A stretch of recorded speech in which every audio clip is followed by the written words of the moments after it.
Ézéchiel chapitre 14. Quelques-uns des anciens d'Israël vinrent auprès de moi et s'assirent devant moi.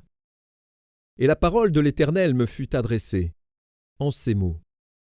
Fils de l'homme, ces gens-là portent leurs idoles dans leur cœur, et ils attachent les regards sur ce qui les a fait tomber dans l'iniquité. Me laisserai-je consulter par eux? C'est pourquoi parle-leur, et dis-leur, ainsi parle le Seigneur, l'Éternel. Tout homme de la maison d'Israël qui porte ses idoles dans son cœur, et qui attache les regards sur ce qui l'a fait tomber dans son iniquité, s'il vient s'adresser au prophète, moi, l'Éternel, je lui répondrai, malgré la multitude de ses idoles, afin de saisir dans leur propre cœur ceux de la maison d'Israël qui se sont éloignés de moi avec toutes leurs idoles. C'est pourquoi dis à la maison d'Israël, ainsi parle le Seigneur, l'Éternel. Revenez et détournez-vous de vos idoles, détournez les regards de toutes vos abominations.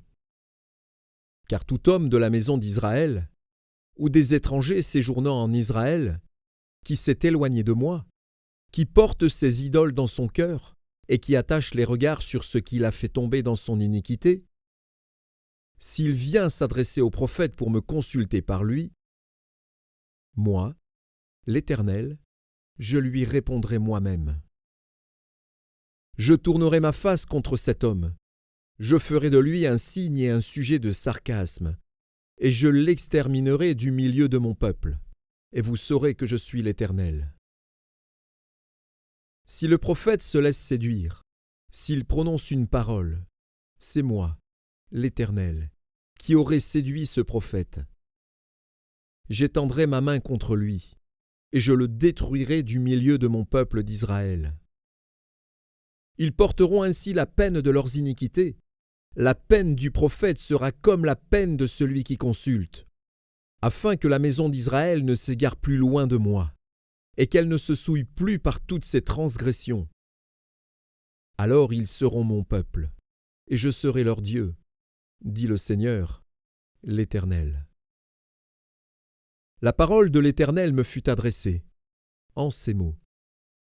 Fils de l'homme, si un pays péchait contre moi en se livrant à l'infidélité, et si j'étendais ma main sur lui, si je brisais pour lui le bâton du pain, si je lui envoyais la famine, si j'en exterminais les hommes et les bêtes, et qu'il y ait au milieu de lui ces trois hommes, Noé, Daniel et Job, ils sauveraient leur âme par leur justice, dit le Seigneur, l'Éternel. Si je faisais parcourir le pays par des bêtes féroces qui le dépeupleraient, s'il devenait un désert où personne ne passerait à cause de ces bêtes, et qu'il y ait au milieu de lui ces trois hommes, je suis vivant, dit le Seigneur, l'Éternel. Ils ne sauveraient ni fils ni fille, eux seuls seraient sauvés, et le pays deviendrait un désert.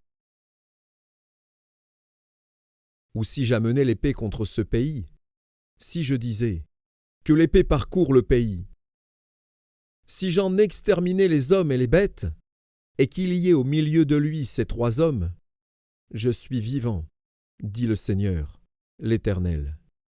Ils ne sauveraient ni fils ni fille, mais eux seuls seraient sauvés.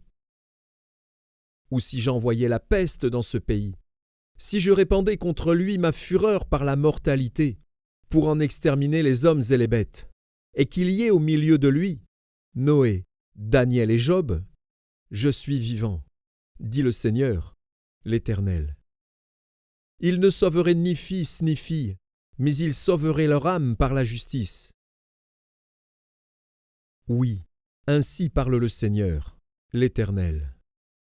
Quoique j'envoie contre Jérusalem mes 4 châtiments terribles, l'épée, la famine, les bêtes féroces et la peste, pour en exterminer les hommes et les bêtes, il y aura néanmoins un reste qui échappera, qui en sortira, des fils et des filles.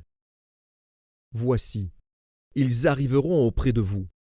Vous verrez leur conduite et leurs actions, et vous vous consolerez du malheur que je fais venir sur Jérusalem, de tout ce que je fais venir sur elle. Ils vous consoleront, quand vous verrez leur conduite et leurs actions, et vous reconnaîtrez que ce n'est pas sans raison que je fais tout ce que je lui fais, dit le Seigneur, l'Éternel.